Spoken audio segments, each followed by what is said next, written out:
Welcome everybody. Thank you guys all for taking the time, take out of your days to come listen to this talk. Uh, as Dr. Snyder said, we're going to be talking about a machine learning forensics tool today that we created. To start off, I'm Charles Pearsall. I'm a cloud engineer at VMware. I graduated from Bloomsburg University last semester with a bachelor's in digital forensics. Rudy? Yep. Hey everyone, my name is Rudy. Thanks for welcoming me to BloomCon. I'm a data scientist at Pinterest, and I did my master's in data science at Berkeley and graduated last year as well too. Hi everyone, I'm Scott Inch. I'm a professor in the Department of Mathematical and Digital Sciences here at Bloomsburg University, and I teach in the Digital Forensics program. So before I get into everything, I kind of wanted to give everybody a background of, what is this, what got this project started. So as I said earlier, it was a machine learning forensics tool that we wanted to make, but it didn't start out like that. So I was actually talking to a Bloomsburg professor, Dr. Snyder, uh, during my junior summer doing distributed file system forensics. And when I was doing that, one of the things we kind of like realized is like, why is forensics like so manual? It's like so hard and manual. It's not automated that well, and it just like one tool lacks and the other tool does everything. It was like there has to be a better way to do this. And then Dr. Schneider was like, well, why don't you just make your own tool? I mean, a lot about forensics, you know about automation, like just put everything together and make your own tool. And you know I was like, you know what, you're kind of right. And then take back a summer before that, I met Rudy while I was interning at VMware out in Palo Alto, California. And I kept in touch with him, and I knew he was good with machine learning. So I was like, well, there's that part. And then I was like, but we need, some forensics connections and, somebody that, I know a good amount about forensics, but I know, some of my professors knew more. So I was like, well, I'll reach out to Dr. Inch and see if Dr. Inch would be interested in working on it. And then he has. So Dr. Inch is then now going to talk about some of the state of the industry. So we decided a good place to start would be to talk about what's already being done and what's occurred over, kind of recent time span. Next slide, Charlie. Thanks. So in the beginning, ages ago, 15 years ago, when I started doing forensics, both, from an educational point of view and commercially, really the tools didn't have nearly the abilities that they do now. So back then, the basic function of the tool was really to just show you the data in an appropriate format that you could investigate. But really, you were the person who had to really do the analysis. So basically, they were kind of glorified hex editors back then. And it was only over time that things have become more automated. So initially, some of the tools had scripting capability and still do. And so the initial kind of attempts at automation were really just creating scripts that would run several things in serial. So rather than me having to, let's say in EnCase, mount the registry file, go to a specific key, grab a particular value, and then interpret it, I could create a script that would tell EnCase to go to that specific file, mount it, grab the value in a particular key. So this was kind of the beginning of automation. And in the beginning, there were fairly small things that it could do, but it was still pretty useful. Over time, companies realized that the users really appreciated this automation. And so they started to kind of integrate it right into the tool. So rather than being scripted, it was actually coded on the back end and just became a feature. So for instance, I know, back in the day, FTK versus EnCase was a big fight. And I knew many police agencies that actually preferred FTK, even though EnCase had a better toehold early because it was more automated. So you got a wizard to do something, right? Or one click in FTK produced a result that in EnCase might require multiple clicks. What we're seeing currently is that FTK's now allowing you to click on one artifact and have it kind of instantly be parsed in the view pane automatically for you, where in EnCase you still have to run a process to see that. Charlie, thanks. So now enter machine learning. This is sort of machine learning has been around for quite a long time. If you talk to sort of folks in the statistics field, they'll tell you it goes back even further than when the machine learning folks will tell you it started. But at its heart, what has kind of happened is this explosion of data in many forms, whether that be logs, whether that be sort of things that your computer is sort of collecting about the user, information about conversations, a lot of metadata, as well as just the data that we as humans interacting with our devices create going through that process now more than ever. And what that big data has enabled us to do is to apply these essentially a series of composite functions to fit and understand patterns about that data, where a human would have had to manually sort of sit down, look at this in order to create a semblance of a pattern and sort of fit a function in their own head of what data looks like and to make predictions. And so with the advent of this concept of a neural network, this series of composite functions, essentially, we can start finding ways to extract insights from things like large amounts of data. And so just to give a little bit of background about what a neural network might look like, you see over here, there are these green dots, blue dots, and yellow dots. Each of those represents essentially a function that can either be activated or not activated. And together, when you take an activation and then you add it to another activation and you pass that into another function, over time, you start getting very sort of finely tuned functions that are able to fit on even complicated sets of data. For example, fitting it on images. And that yellow dot over there represents some sort of prediction. That would be a number between 0 or 1, representing whether it is an object or not an object. A very quintessential example that a lot of people use is predicting whether an image is a dog or a cat. So you would pass in a huge matrix representing an image, so a 3 by 256 by 256 image, and you take that, you pass it through this model, and it will output a single neuron probability that it is a dog, for example. So using machine learning, we can actually do a lot of automation of repetitive tasks. And I think that there's been a lot of sort of misconceptions about what machine learning is capable of. But at its core, all it is a large amount of sophisticated pattern detection. I think a good rule of thumb is if a human can do this easily, but just isn't able to describe in precise language why they know something is what it is, then it might be a good candidate for machine learning. For example, when you see a dog, you know it's a dog, but you might not be able to put into words why you know it is a dog. You might have some heuristics you use for that. And that's where machine learning can be quite useful. So for example, in the case of classifying images, but it can also be used for sort of searching for similar images based on creating representations that are similar to one another. The same way we can do that for images, we can do it for language phrases. We can translate from one language to another using a very, very similar architecture. And one example that you might have seen earlier today through the keynote was when the speaker was talking about using machine learning to be able to parse different parts of a sentence and to predict what things might be hard. So that's an example of pattern recognition as well too. Next slide.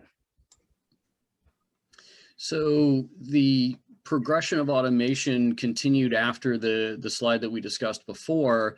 And although I'm not an expert at machine learning, I lived through this whole timeline, so I guess that's why I got picked to talk about this. I think before machine learning, there was this deep desire to categorize pictures, and most of it was the result of just the scourge of child, abuse that occurs on the internet with people trading pictures involving that. And so even before machine learning, I think people decided we have to come up with some automated way to just process through potentially tens of thousands of pictures so that a person doesn't have to sit there and literally scroll through all of them manually. It also works pretty well as a triage tool, right? If you have to look through 10,000 photos and you're not sure if you're going to find any of that kind of material, if one were able to detect which pictures are more likely to be the candidates, then you would want those to be able to be sorted to the top so you could look at those first. And so I think, many tools now have some sort of a skin detection capability. It's mostly driven by the tones in the picture rather than any kind of machine learning, I think. And it tends to, you can sort on that column. It gives you a percentage, and you can sort on that column and theoretically look at the ones that are the better candidates.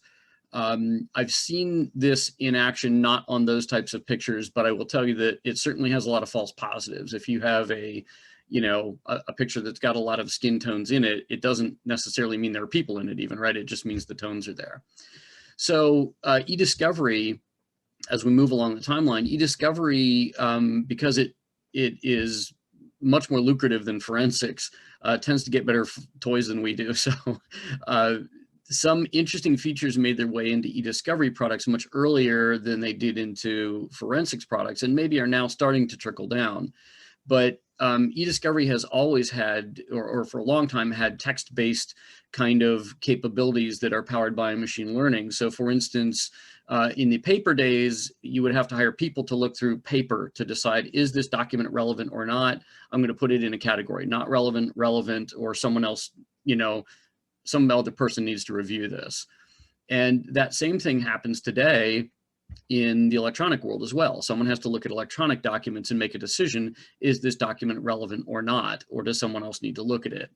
So there's a thing called predictive coding and technology assisted review, which basically allow e-discovery platforms, if a person tells the program, this is relevant, this is relevant, this is not, and does it often enough, the machine can kind of be trained to determine what is relevant and what isn't. So those things have existed for a little while, but it seemed to be mostly text-based kinds of things.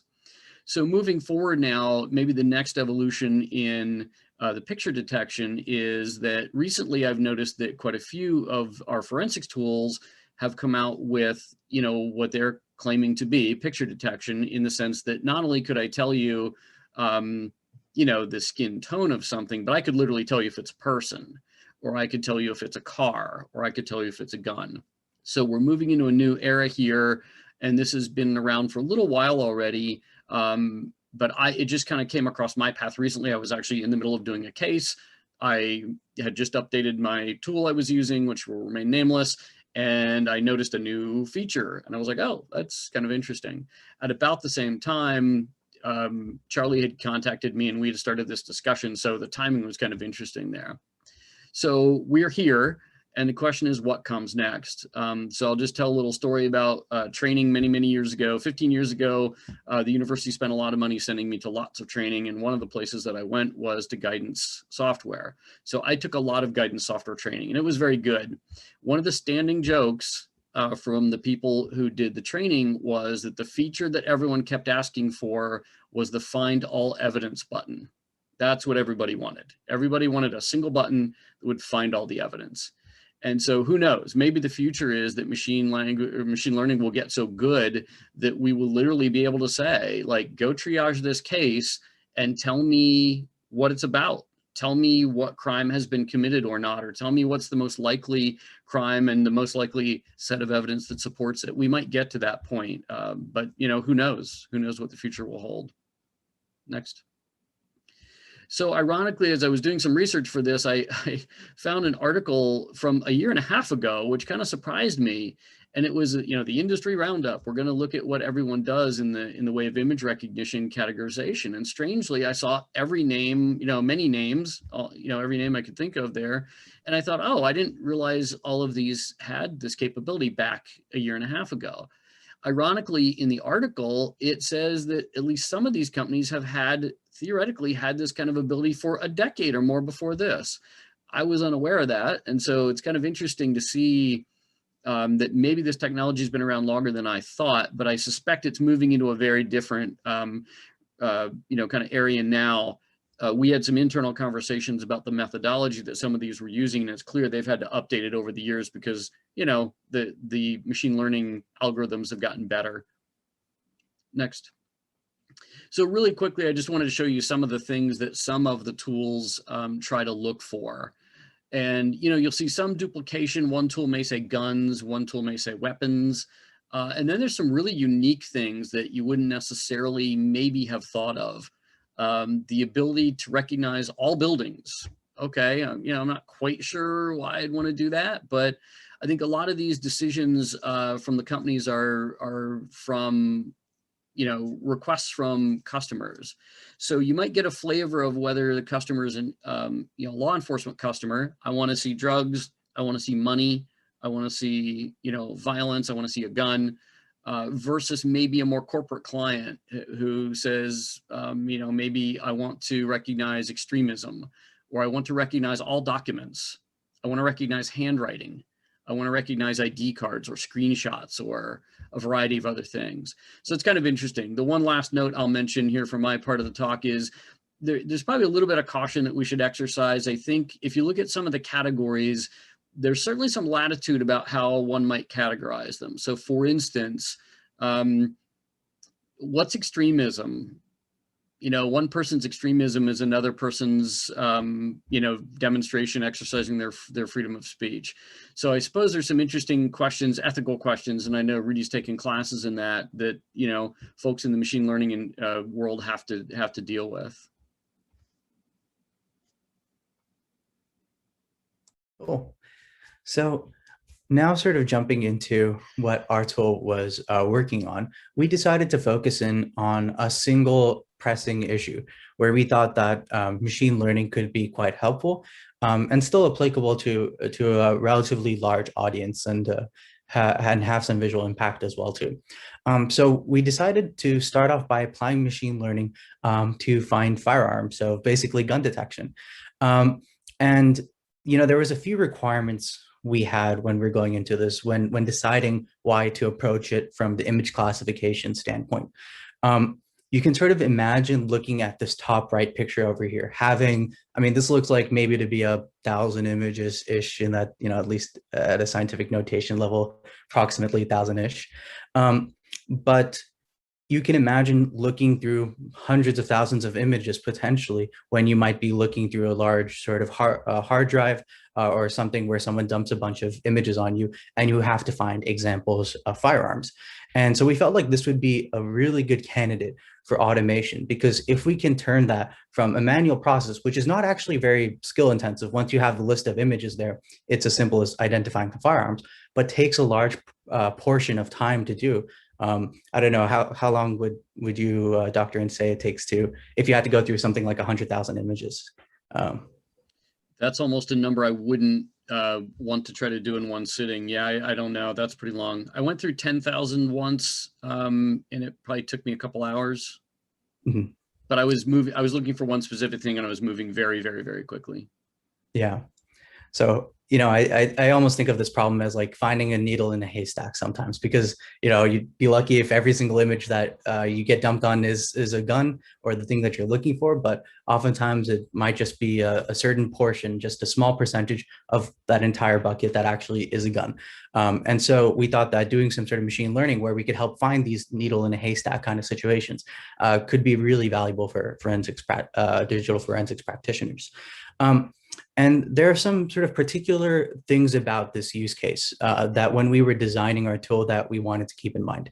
The first was that it's relatively accurate. This is sort of the basics of machine learning. When we're building this tool, it has to be good at finding guns. And what we need to do is, maybe we should break it down into the two parts: good at finding guns, but also simultaneously good at not identifying things that aren't guns as guns, right? So the opposite part of it. One side of it is, if you index too highly on saying everything is a gun, you, with 100% certainty, will find all the guns. If you go back one slide. Yep. But on the other hand, if you index the other way, you might not find any guns, but you won't have too much data to look through, right? So we wanted something that was good at both, right? And we had to keep in mind this true positive versus false positive ratio. The other sort of design consideration was for it to work at the scale of hundreds of thousands of images, so that even if someone has fewer images to look through, it works relatively quickly. We needed to not be a thing where people have to wait a week or something to get the results, because at that point you might as well just do it yourself. And then the last sort of design consideration was we identified a really strong use case, both for pictures, but for videos as well. 100,000 seems like a very large, unrealistic number. But when you can imagine having to look through each couple of frames in, let's say, a movie or something that someone's recorded, suddenly 100,000 frames doesn't seem all that unrealistic. And so that's why there were those pain points that we decided to focus in on this issue in particular. Cool. So to give you a little bit of an idea of when we were training our model and to walk you through our process, the framework that we're approaching this from is because, digital forensics is such a wide open space for machine learning. We wanted to use this as an example for us to learn how to build faster and better machine learning models iteratively, where we're working on gun classifiers now, but in a week's time or in 2 weeks' time, we might be tackling a completely sort of different area. And so what we wanted to do as a team was generate a process to generate machine learning models quickly. And so to walk you through the process that we took for doing a gun classifier, the first thing that we did was train on relatively easy guns to sort of establish a baseline. From there, we trained it on slightly harder to find guns, and we'll show you some examples of those harder to find guns, things that are more blurry in just a little bit. And then from there, we wanted to evaluate it by looking at images that it gets confused on and deciding which images to label further. For example, we might show it some hard guns and realize that it has a really hard time with guns that are pointed straight at the camera, right? And those were things that we would then go ahead and train our model against.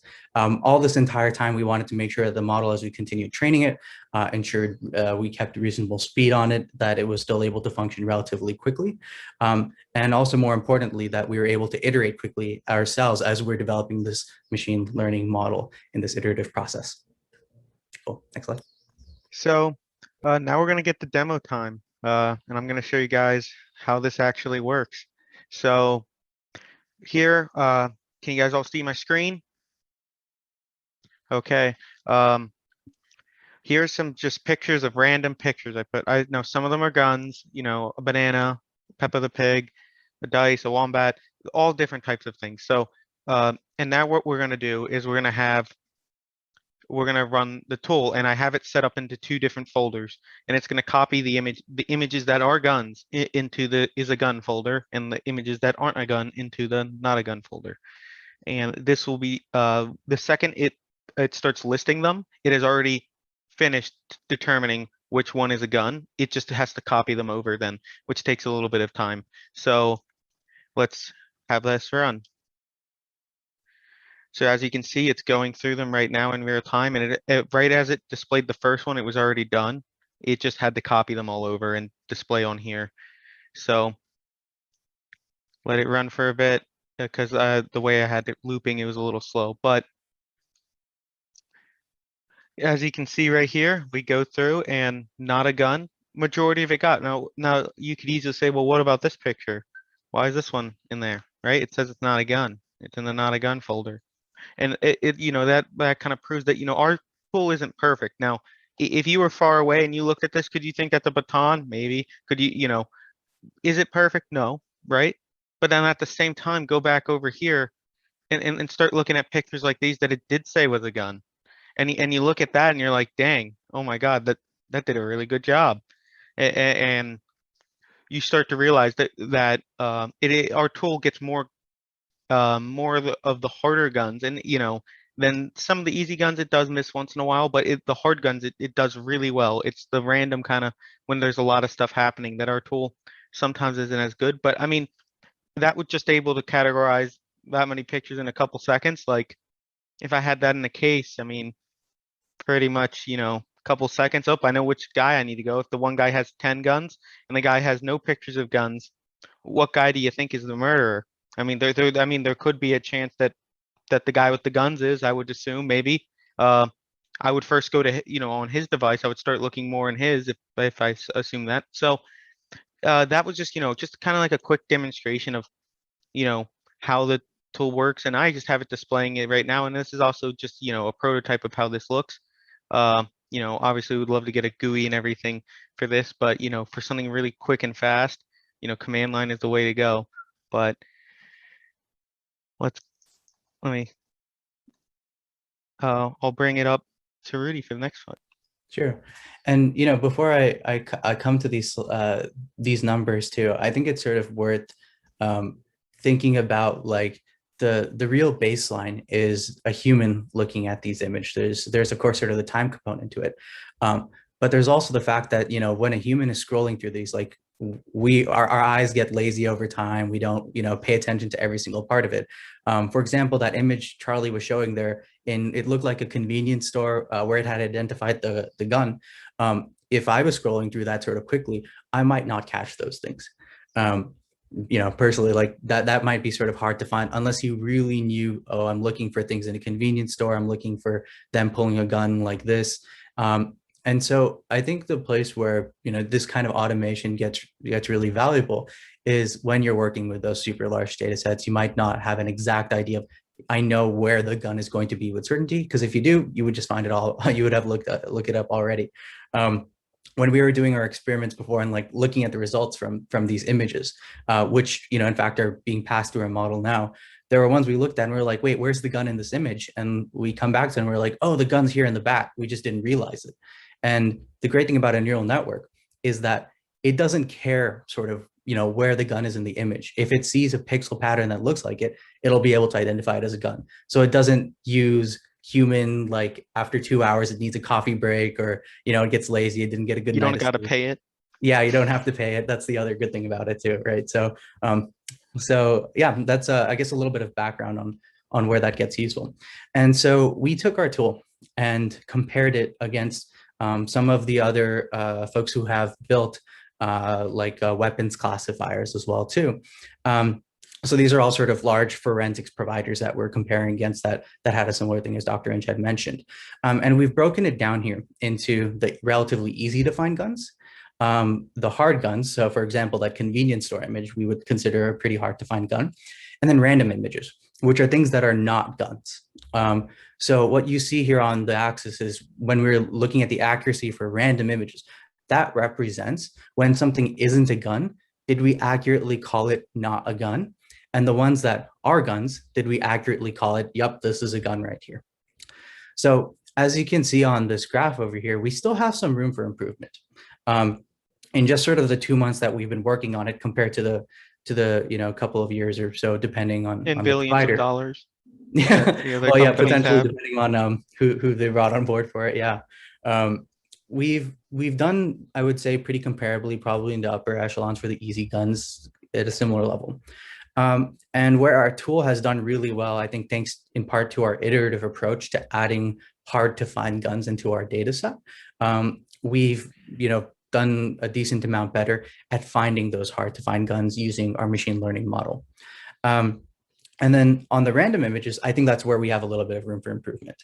The game that you sort of play with machine learning is sometimes you build a data set, then you realize you have a blind spot in it and it uses some heuristic you don't want it to use. And so you have to add more images that help you improve the heuristic. Yeah. So let's see, Dr. Ellie had a question here. Yeah, will more training improve your results? Precisely, but specifically more training with more and sort of varied and different data. The data that we collected was me and Charlie sitting down, looking up to see whether we could find, examples of data sets on guns online. And to find things that were not guns. So what I did for that is I literally went online and looked up forensics images, and I would just be like, okay, here's, this many images that, here's a gun case. Well, there's probably some good guns in this that we can use. Here, let me go find another, case, and then just grab all the images from it, and then grab huge data sets of, random images. And then we had to go through all those images and say, yes, this is a gun. This isn't, the ones that we're iffy on. And then we trained the model and got it better. Mm-hmm. And also another note about this too, is that the images that we pulled to do this evaluation on weren't the ones we trained on. So we did our training independently and we're kind of blind to these results. And then after that, ran our model after all our training was done against this sort of new set of 200 images to do the evaluation, to at least keep it a little bit more as unbiased as we could, at least. So yeah, in terms of just, to make it visual, to sort of see what are the kinds of things that we did compared to what others were doing, we missed a small portion of the hard to find guns.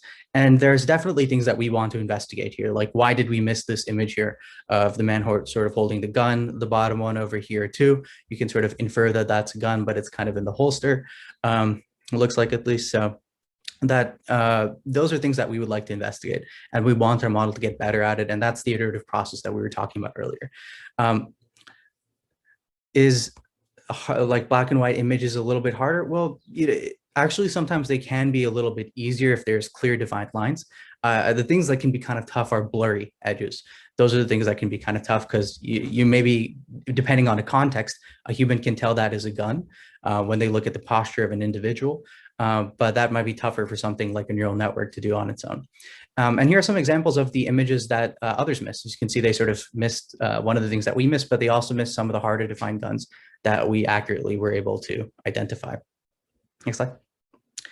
And then as far as the areas for improvement, I sort of put these images here. There's a lot more on our side, but I think that's because we're being a little bit critical of us. But definitely we do identify things as guns a little bit more often. And that's an area that we're going to continue training on. In particular, one of the areas that our model had a hard time with was really complicated looking images. As you see in the top left, this looks like an antique shop of some sort where there's a lot of things going on.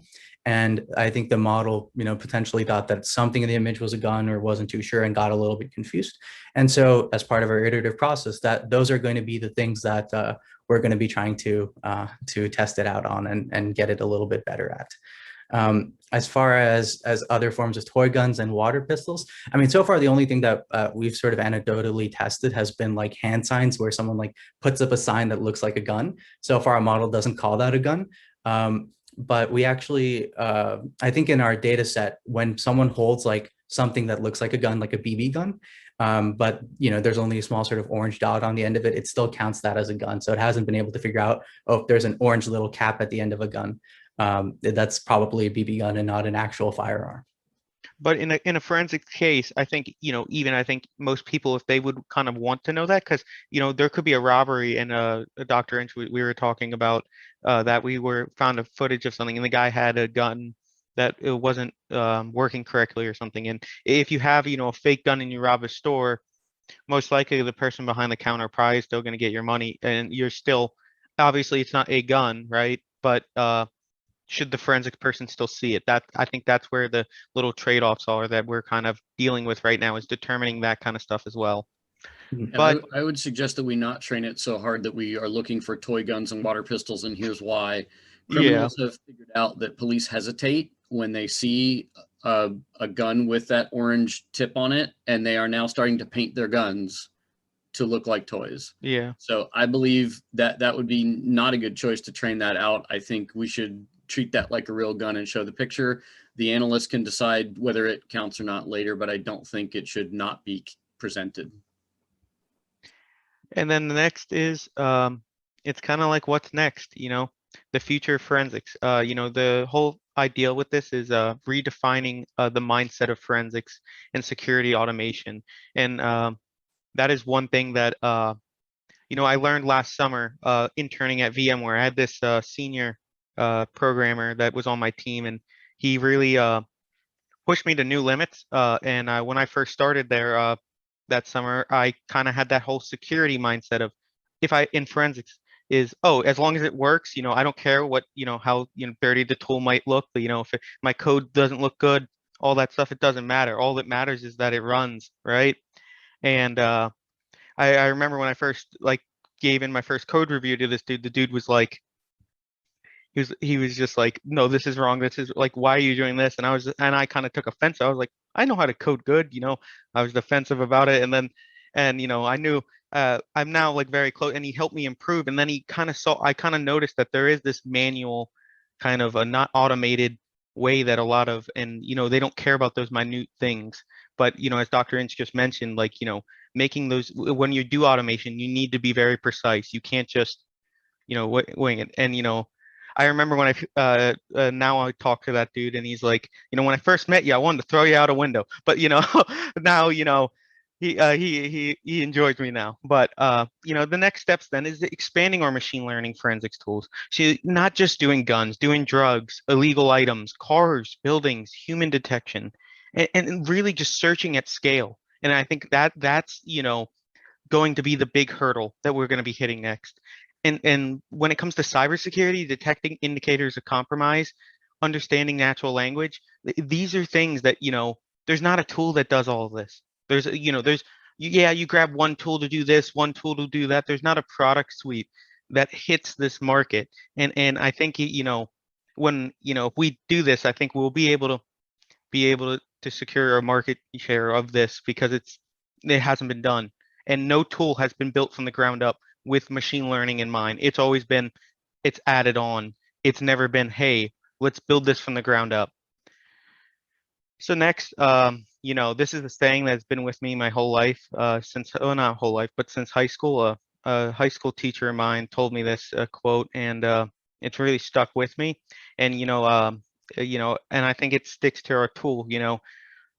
Hard work, you know, makes good luck, and it's like, you know, to be realistic, we're two college, you know, Rudy and I are two college graduates, recent college graduates who spent 2 months on the tool with the assistance of Dr. Inch, and we're able to build a tool that, you know, in my mind, you know, I'm biased obviously, but you know, is somewhat better in some ways than these tools that these people have millions of dollars invested into and a whole fleet of developers. I mean, obviously they have a full UI and everything, but I mean, it's pretty astonishing what we were able to accomplish. And I think it just shows, you know, like you just put in the hard work, and you know, we got probably pretty lucky, you know, that our tool was as good as it was. Yeah, it's skill, but I think, um, you know, we're just gonna keep pushing on this, and I think if we just keep pushing and, you know, giving talk, getting feedback from people on this tool, I think it can turn into something really amazing. Um, but I wanted to say thanks, and if anybody had any questions, uh, just ask them, I guess. So there are a couple in the Q&A. I'm not sure if you addressed them specifically or not. Have we ran against 3D printed guns? I don't think so. I don't remember so. Yeah, I mean, it's possible somewhere buried in our data set there is. However, if the person who has that question has like some guns that they want us to try the tool out against, I think our emails are there too. But that is a good question. I think, you know, we'll probably try to pull some off of Google Images to give it a go. That might be an interesting one to try out. But if they have any in mind too, would definitely love to chat about that, and, you know, maybe run it through the model and see what it spits out. Yeah, In and someone general, asked, in general, oh, 3D printed guns are indistinguishable from regular guns anyway. They tend to be built to look exactly the same. So I doubt that it would be a problem, but it's absolutely something you could train against if you want. yeah, and somebody asked, how reliable do you think this would be in case management? Do you think ML will be more case specific? I think Dr. Inch, I think that would be a good question for you since you've had some field experience. I think in the beginning, it'll be specific to certain cases. Obviously, the application that these two have built now is really all about just images. So if your case isn't very image dependent, then you probably wouldn't use it. On the other hand, if they start to add other features and it is able to do other things, then I think, you know, it could theoretically get to the point where you could point it at any case and tell it to go find things. By the way, Joan, hello. Joan is joining us from Cameroon. It's late in the evening there. And so I just wanted to say a special shout out to you. Thank you, Joan. I miss you. Any other questions we got? Well, oh, There's one more in the coming chat about open sourcing it or not. will this be open source tool? Why or why not? Well, we haven't decided that actually. I don't think we have fully, you know, gone down that route. We have thought about it, yes, but there's multiple things that, you know, we're thinking about making this open source or not. Multiple reasons, but I think overall, the tool itself is, I think the whole, now I say this as a tool because this is the first tool, but I do think this is going to become a product suite that is the vision of this, is to become a product suite of tools, of machine learning tools for specifically aimed at forensics. Have you tried to train it to identify guns that are different colors, like pink and camouflage? Rudy, you want to answer that one? Yes, short answer, yeah, we have, and it's able to identify those. Long answer, we can't, ever be with 100% certainty that it's going to get every single, variant of things, especially if the gun is well camouflaged. But camo colored guns haven't been an issue so far, and neither have pink ones. Yeah, and I mean it overall. I think the tool doesn't outstay. I mean, the fact that we were able to, in theory, beat some of the competitors in this sense in the hard guns, I think really blew my mind. I like when we did this. Dr. Inch kind of kept us in the dark a bit. He was just like, first you're gonna run it on data and tell me what you guys get, and then I'll tell you what the other. He's like, because he didn't want us, obviously to be any bias against this. So we gave him our results, and we were like, dude, we probably Rudy and I were like, dude, there's no way we even got close. There's no way we even got close to anything. They're probably gonna beat us out. And then it comes back, and we find out we beat them in the hard guns, and we were just like, oh my God, like blown away. And yeah.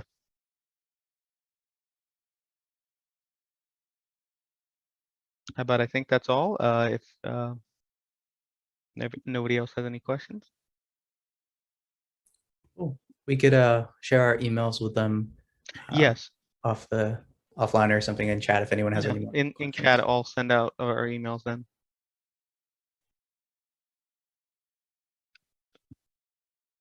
Thanks, Dr. Schneider. Yeah, and I don't think it would have been possible. I think without Dr. Schneider, giving me the idea, and I have to say one of the huge parts is the people at VMware that have pushed me. They last summer they pushed me to new bounds, and I think they've really made me question. They had me have this new mindset of questioning, things like looking at things in a different viewpoint, and those guys really just uh, pushed me to a new limit, and they continue to, and I have to thank a lot of that to them.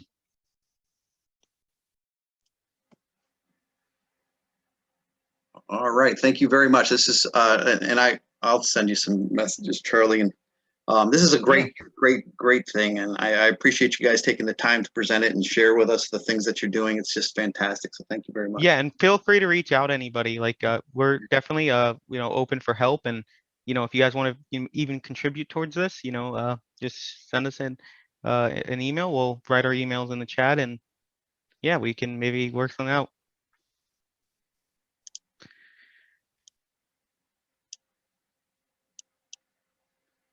All right, so that brings us to our last presenter for today, Austin. And Austin has been waiting patiently. He's also been really busy. He's been managing the DF club stuff and reminding me to actually promote people to co-host and that kind of thing. So Austin, it is yours whenever you are ready to go. All righty, let me get this going. Do you want me to wait till more towards 45 or just go for it? If you're ready to roll, you can start now, or if you want to wait, you can wait. It's up to you.